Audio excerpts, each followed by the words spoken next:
What is going on, everyone? We're a bit late on this one. The update came out yesterday with the release of Heavenly Spear, the DLC for the Japanese. They put this out. I was too busy playing the campaign to read through this. I honestly did not care.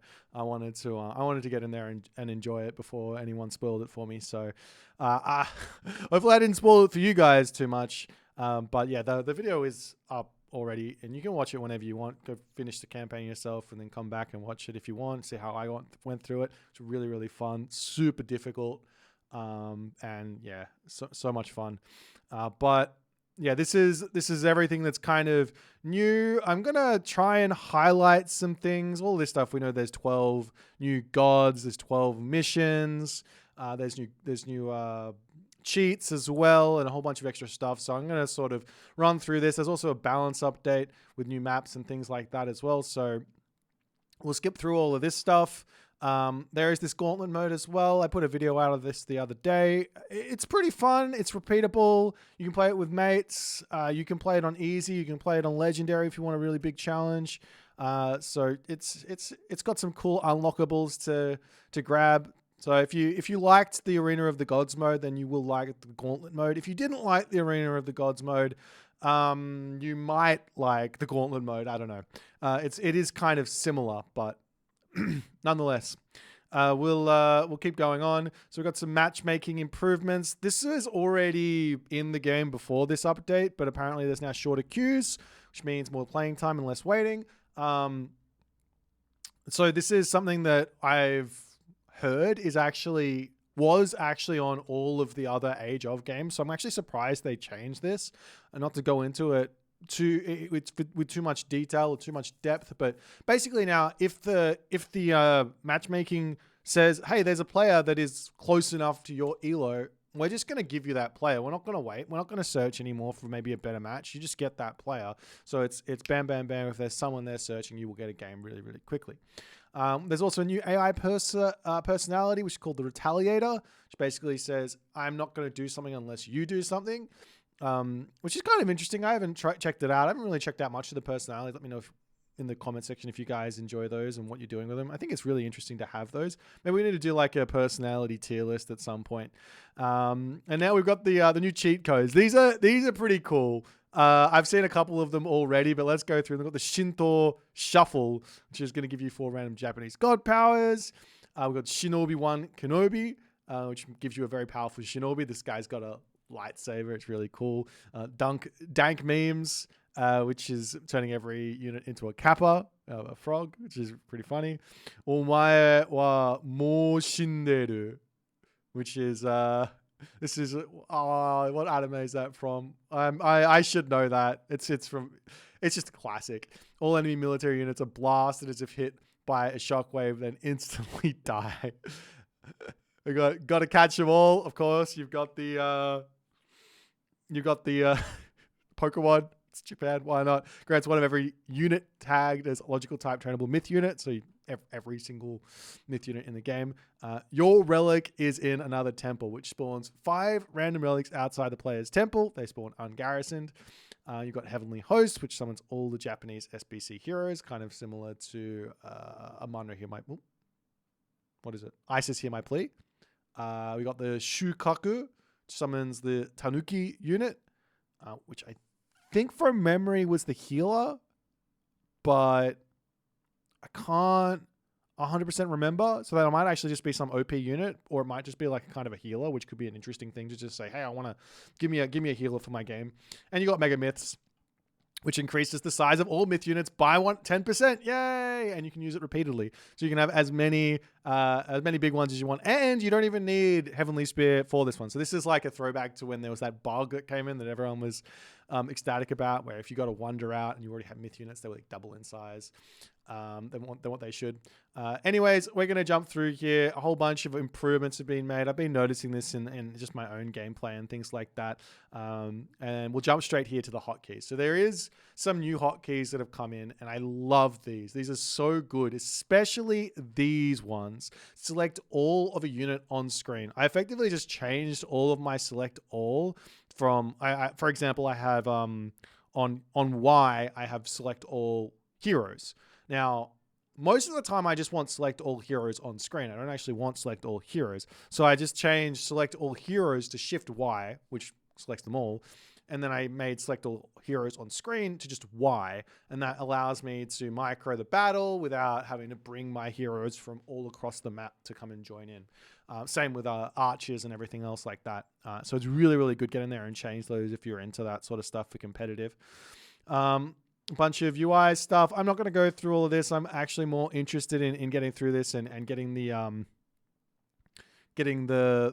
balance sort of changes and things like that. There's probably a whole bunch of really, really important stuff here that you could read, but go through I'll put the link in the description box below to have a read if you want to. So we'll just go through the balance because this is where some things have really been changed. We've got some units have had their scouting ability slightly improved, mainly in the post-archaic ages.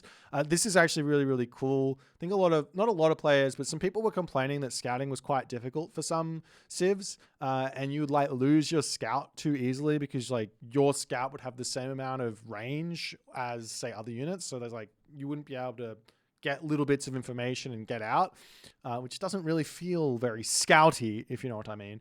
But anyways, that's coming, and Chinese gods now generate favor 5x faster than supremacy and lightning. Okay, so we've got some relics. So Gugnir Odin's Spear now also affects the hero catapulti. That looks like that's just a bug. And we got a whole bunch of new relics that are coming in for the Heavenly Spear DLC.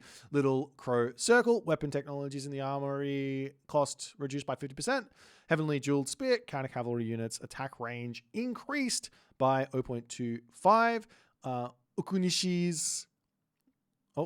Okuninushi's Covenant temple cost reduced by -75%. This one is wild. I'd love if I get that relic as like an Atlantean or something. I might go for like 7 oracles and just start spamming automatons because the temples are going to be so cheap to spam out. I got the Horis, Horis. I don't know. Hunting bow villagers gather hunt 5% faster. That is a wild relic right there. That's like that's really, really good. There's no real ways to boost your hunt faster unless you have a unique technology. So that gives you a big boost to get out on the map. Nine-tailed Fox Charm. Myth units regenerate 0.5 hit points per second. That's nice. Grass cutting sword. It's really not that much considering myth units normally have a lot of HP. Inventory move 5% faster. This one's busted in a good way. Hoplites. Zeus Hoplites 4.9 speed going up by 5%. They're going above 5 speed. They're already zooming. Now they're really going fast. You got the Mermillos from Uranos, which are up to 5 speed. You get this as well, so it's 4.5 plus 5%. Berserks as well. Catapulti heroes. There's some really, really, really, really fast infantry units already, and then you get an extra 5% if you want to go into that. So if you find that relic, you can go into those strats and enjoy having infantry raiders rather than need to make cavalry raiders, which is really strong. And we've got Tawara Todas. I think that's how you say that. Last arrow. Ranged soldiers gain plus 0.2 divine damage. You've got the Ogre Bitten Helm. Heroes have 10% more hit points. Dragon Palace Crystal. Towers and walls have 10% more hit points. Cool. Wonderful. Let's go into the balance changes. All right. So Poseidon has had a pretty big nerf. This is big. 0.3 to 0.1, except you get that back when you advance. So you start out with, I don't know if this, wait. Okay. Sorry.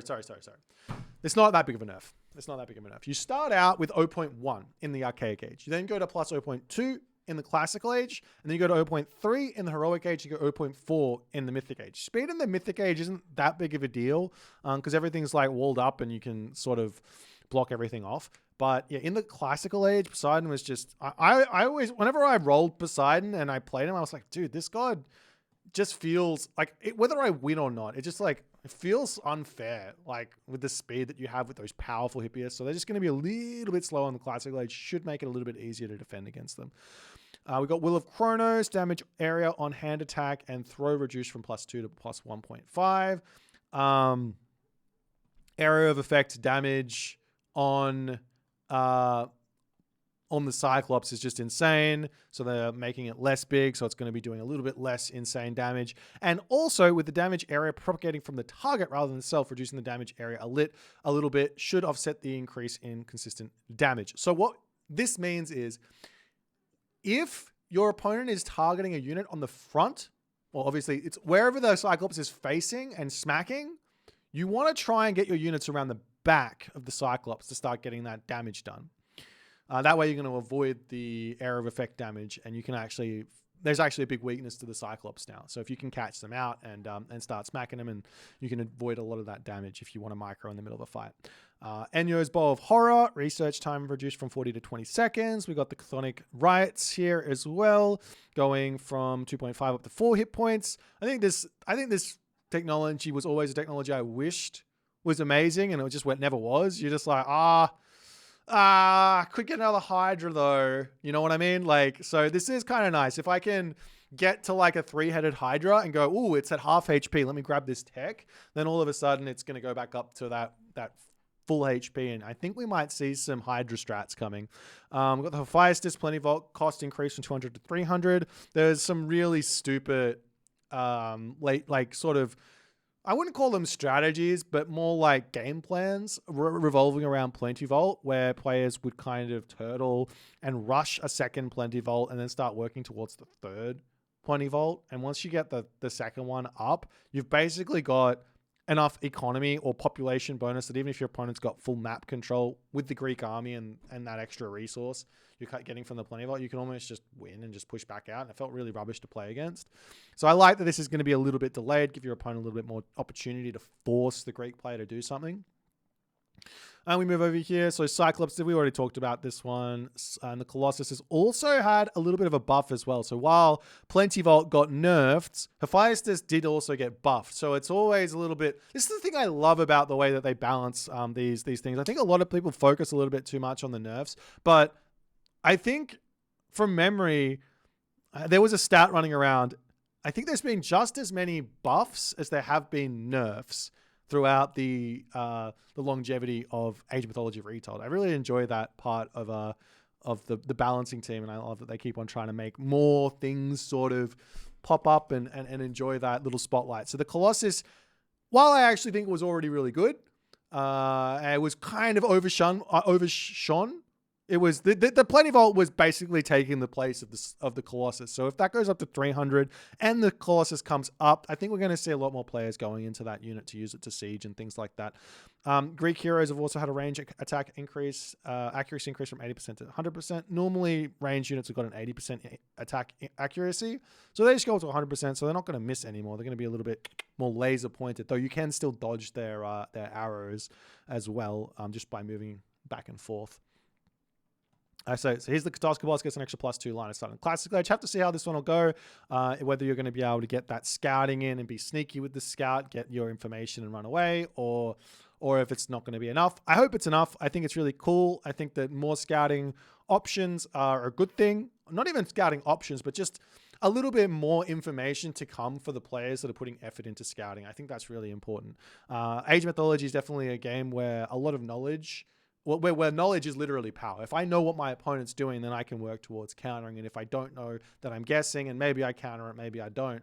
But yeah, knowing what your opponent's doing to some degree should be a little bit easier with this. Okay, so the Tyro also having damage area reduced and having a little bit more damage increased. These I still think...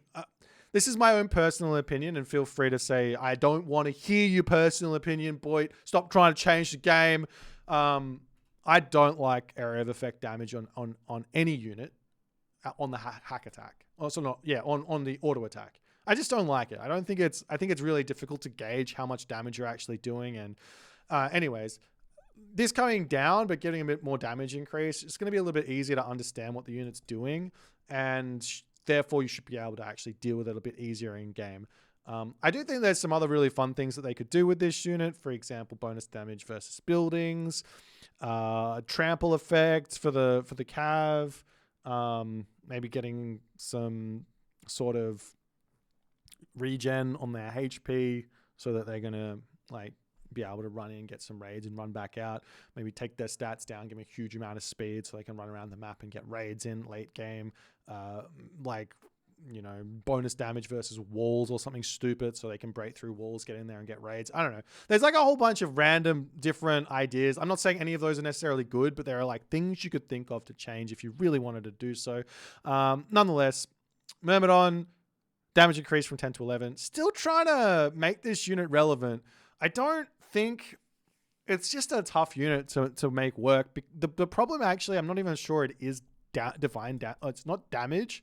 Maybe it is, and I'm just wrong on this. But it's like the survivability of the Myrmidon versus the Hoplite. So if a Greek player, specifically Hades or Zeus, goes Athena, then the Hoplite just gets so much armor and so much effective HP that I'm not actually sure if this is 100% true. Maybe I haven't done the math correctly or I haven't done the math in ages, but I feel like it just stays alive for much longer versus arrows, whereas the Myrmidon is dying much quicker. I'm not sure if that's 100% accurate or not, but I think that's where the issue lies in that unit. But I like to see they're trying to make it still fill that role of being sort of like maybe not even a glass cannon, but sort of a glass cannon type unit that can just beat through anything with huge amounts of armor. So we'll see. Maybe it's going to be enough. You've still got, I still think the Myrmidon, when you go through Hephaestus and you get that technology, is very, very good as well, mind you. Onwards and upwards, some Egyptian buffs. Shadoof going from 40 to 20 seconds. Thank you. I love this buff. Every time I want to go farming, I look and I'm like, oh, I haven't got Shadoof yet. Bugger. Obviously, I could have got it like 5 minutes ago, but I didn't think about it. I just forgot. And now I have to sit here waiting for 40 seconds. That's 20 seconds. So that's lovely. Plague of Serpents is also had hit points reduced from 60 to 50, but is also getting boosted in Heroic and Mythic Age.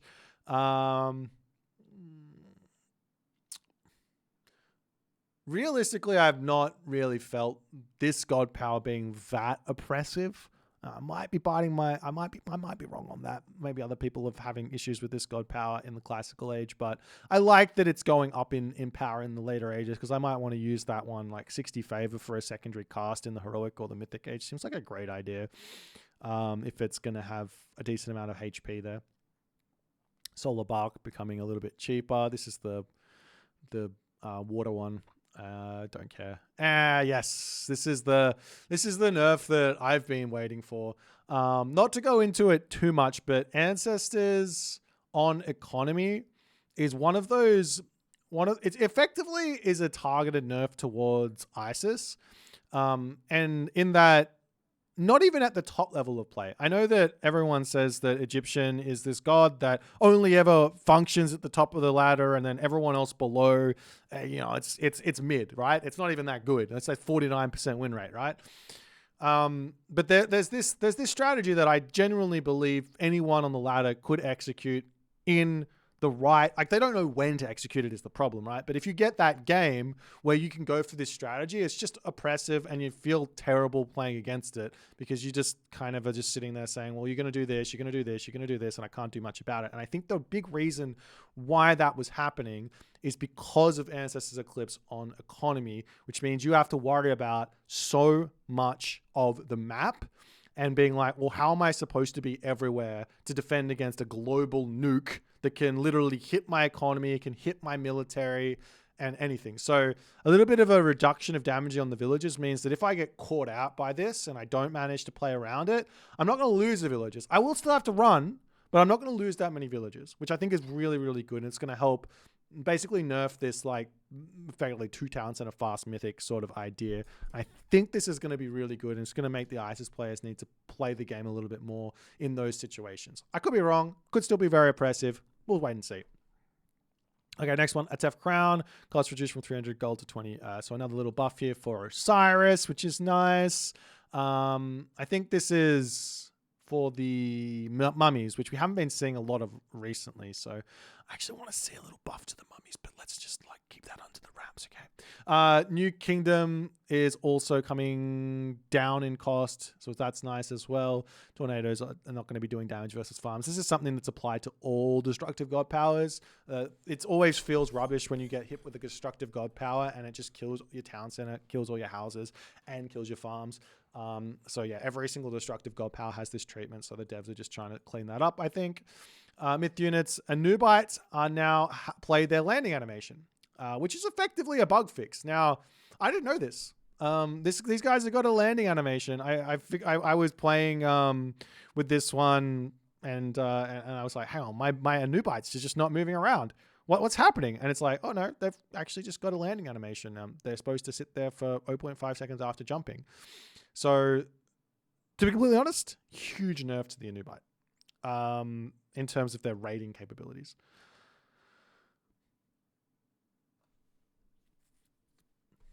If you're a Nubite lover, you might not be much of a Nubite lover anymore. Just saying that much. All right, onwards and upwards. The minions did get a damage increase from 9 to 10. So while they did get hit, they did get hit by the nerf on the economy. Now their damage is going to be a little bit better in the fight. So I think you're going to see this getting used with your army a lot more, which I think is the more fun way to experience the other side of a god power. I don't know how fun it is to use a god power on the economy, but I know how not fun it is to have a god power getting thrown at my economy, whereas a god power getting thrown at my army, generally speaking, my own personal experience is that I feel like I can still sort of play around that, you know? Maybe it's just like the morals or whatever. Just killing defenseless villagers feels very, very big, doesn't it? Obelisks also getting a little bit quicker to be built to help out the early game scouting, which Ra and Isis do suck at. I like that. And now we got some Norse nerfs coming in. Surely Norse nerfs. Age of Norseology, right? Archaic Age has gone down. Classical Age reduced. So the Great Hunt's been reduced there for Odin. And we see Ulla taking a little bit longer to build. Tempest getting a duration reduction, which is a nerf to Tempest there. Significant nerf to Tempest there. All units, favor bounty from nature animals reduced by 75%. Villagers and dwarves now gather favor 4x faster. So it says here, but this should mean that this is the same amount of favor with villagers, but running around the map and killing off animals in order to farm favor so you can spam Valkyries should have been hit there in a big way. So you should be happy about that if you're not liking the Valkyrie too much. We got the human unit. Berserk now gets +2 line of sight in the classical age. Love. So you get a little bit more scouting information. I feel a little bit more comfortable running out with my Berserk. It's going to get mowed down by a Sphinx if it gets spotted or something like that. I just want to get some scout, man. Let me see if you're getting a town center or not so I can actually make the right call here. So that's good. I wouldn't have minded this on a Hearser or something as well, but I'll take what I can take. Over here, we've got the hero of Ragnarok also having a little bit of a buff. So Ragnarok is yet again getting closer and closer to getting absolutely busted and ruining the game. I just can't wait for someone to have an incredibly close game, click Ragnarok, and then we lose. The Age of Ragnarok. I'm just kidding. I still think Ragnarok, while I thought Ragnarok was like in a decent place before, you still have to use it really, really specifically in really specific situations to find your wins. And if you miss those, then it's not very good, which is fine. So a little bit of a buff here.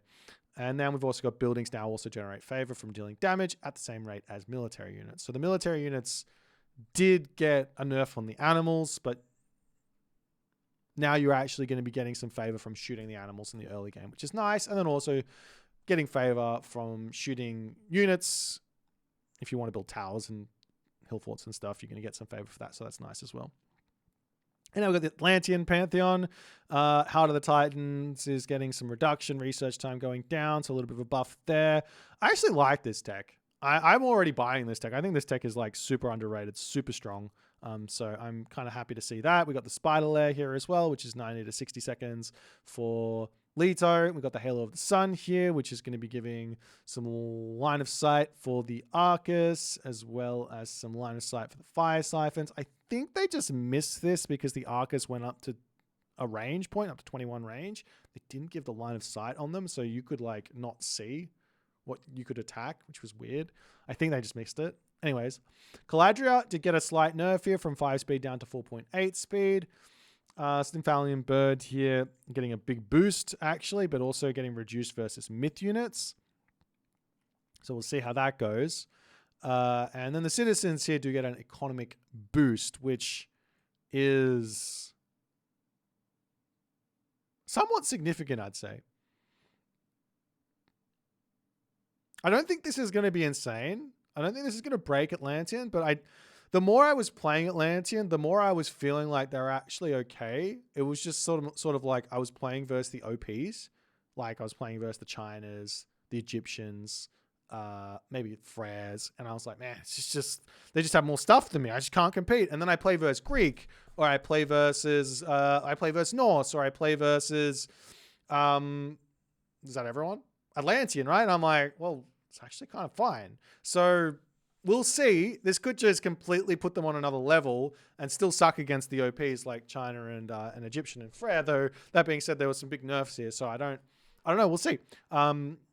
It's interesting. I like seeing tiny gather rate changes because it's not going to affect build orders. Like I remember the dwarves getting nerfed early on, and it didn't really change your build order. You could still do it. It's much better than like a big train time change on your villagers. Anyways, Oracle line of sight increased from 3 to 5. Movement speed increased from 3.5 to 3.6. So getting a little bit more scouting.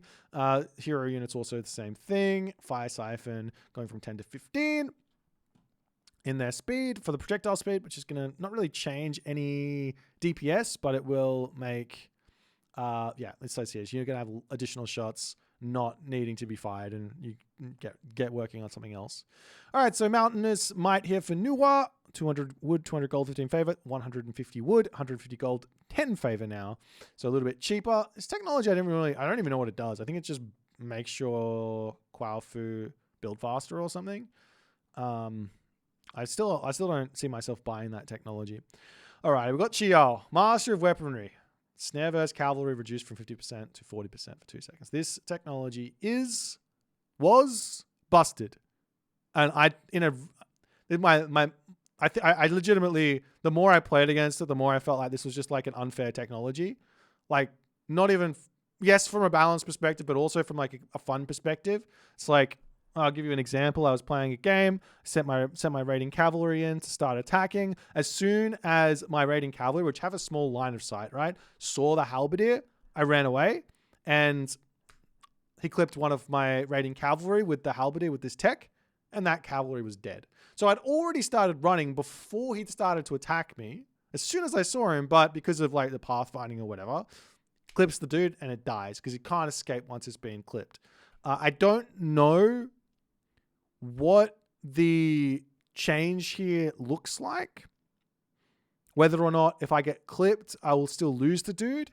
But this is just like, that's like the worst part of the worst feeling part of the tech. If I go onto the other side, I'm actually trying to fight the halberdier fire archer with cav. You think I can get those raiding cavalry onto the fire archers? Nope. I can't get those raiding cavalry onto the fire archers. Even at 40%, it's not feasible. I can't beat that army. And to be completely honest, even without this tech, raiding cavalry can't really get past those halberdiers either. So it's just like, it's very, very, very, very tricky. And it's not just that, it's also other cavalry as well. Not to rant on this one too much, but this, in terms of like the top 3 things that I want to see reworked, this one is number 1. Number 1 in the top 3.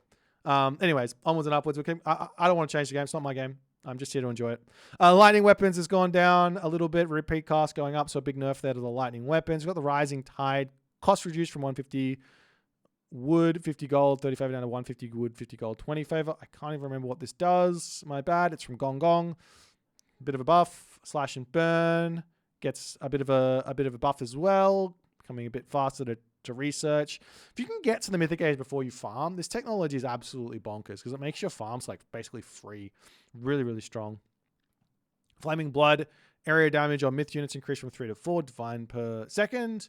So a bit of a buff there. And the Song of Midsummer cost from 300 food, 15 favor, 200 food, 15 favor there. We've got the Qing Long, Gong Gong. Special attack damage area reduced from 9 to 8. Special attack divine damage over time reduced from 10 to 5. This does not affect its 35 PS damage. I'm going to just go out here and just throw out the way that I think this unit should work. And you guys can say you're right, or you guys can say you're wrong.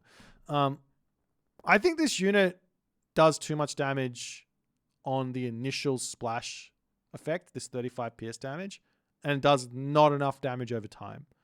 Like, I don't feel like as the opposing player, I'm rewarded for leaving the pool of water where the Qinglong is, because I've already eaten 35 pierce damage, especially on like my archer units, right? They're already dead, right? From the 35 pierce. If there's like 3 dragons, you can just put that onto my Toxotes or whatever, and they're just all dead.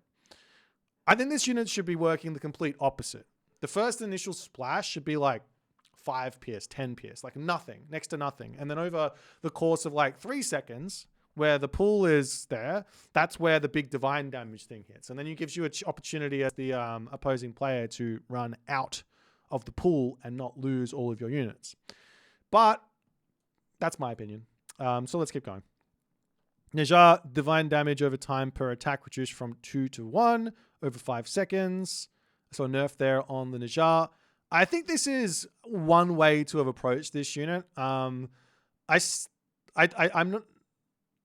This effectively brings down the divine damage per hit to a target from 10 to 5. So yeah, I don't know exactly how this changes things, but my comparison was always how strong is a Neja versus a Greek hero, right? And it always felt like, well, it didn't always. The Neja was way stronger, and yet it was around a similar cost.